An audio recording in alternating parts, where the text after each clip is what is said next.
Hey guys, welcome back to my YouTube channel. I hope you have a great day and a great week. In this video, we are going to learn about getting input from user.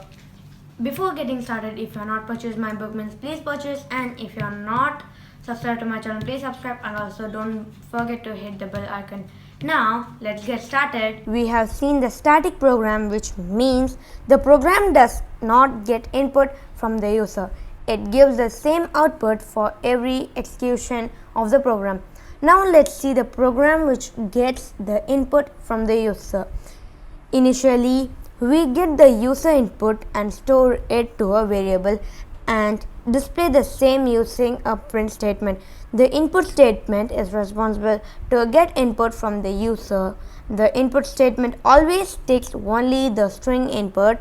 It is sufficient to use just input function. Wait, I'll show you first. Name equal to input function. Next, print open bracket double quotes. Well,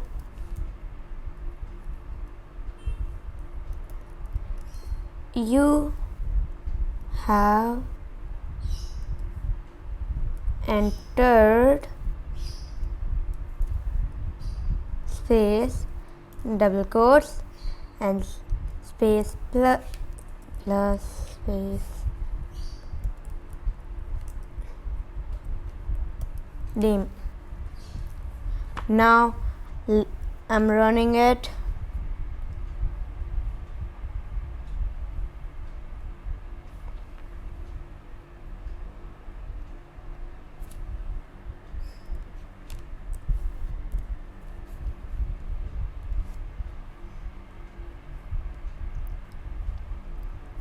Once you run the program, the IDE wants for the input, but the user does not know that the IDE is waiting for the input.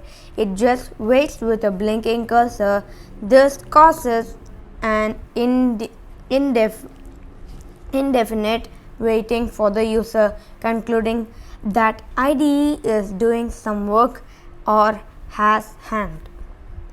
To avoid indefinite waiting, a small statement can be given inside the input function method to direct the user to input.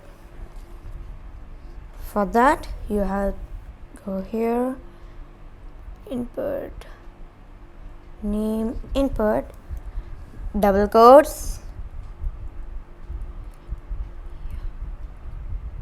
enter your name, and now I'm running it.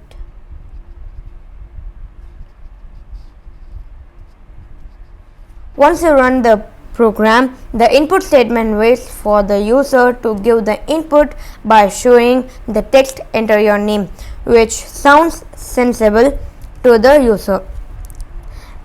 The entered input will be stored to the variable name and the same will be printed out as an input. Wait, I'm writing my name.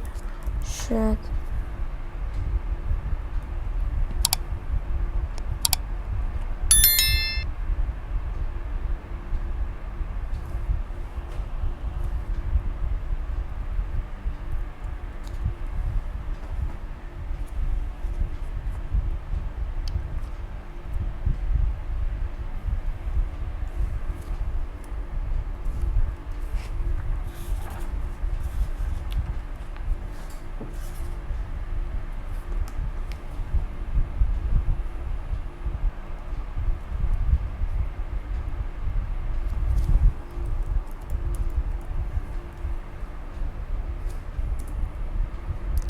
See here.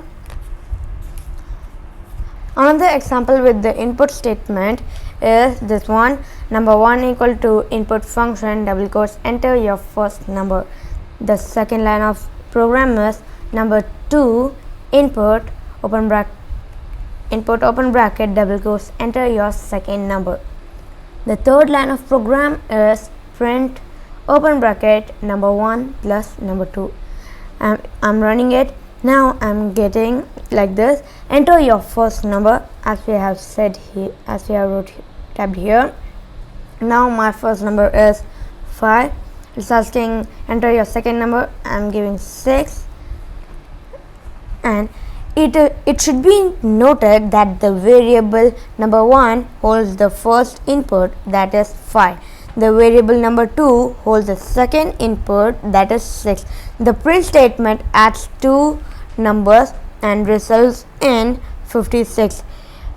You know that 5 plus 6 is 11, but the result we get is 56. This means as mentioned earlier, the input statement takes only string values. The number 5 and 6 are not treated as numbers.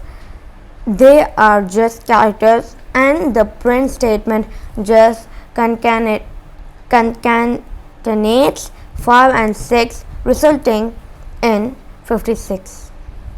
Then how to deal with integer using the input statement? And it is just simple. Get input as a character and convert it into an integer. To deal with integer using input statement, we should just add another variable named result. I'm just giving the variable name as result. You can give anything. Equal to int open bracket number 1 plus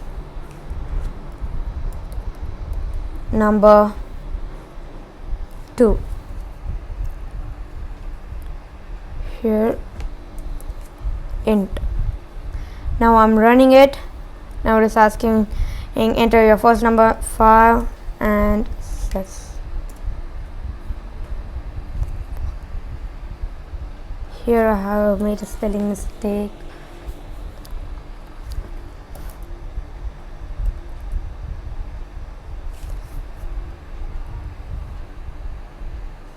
And here, instead of giving number 1 plus number 2, we have to give a result.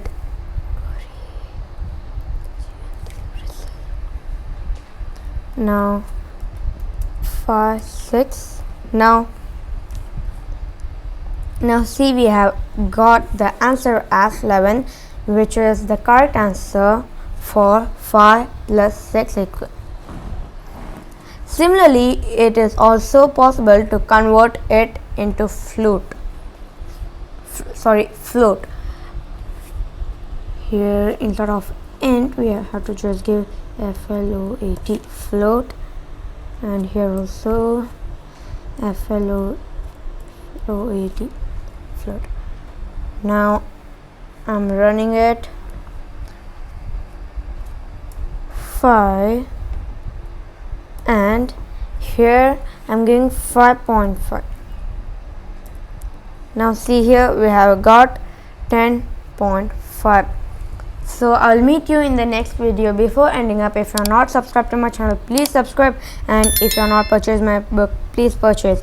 And if you think this video is useful, share to your friends, and if you like it, please smash that like button, and I'll meet you in the next video. Bye.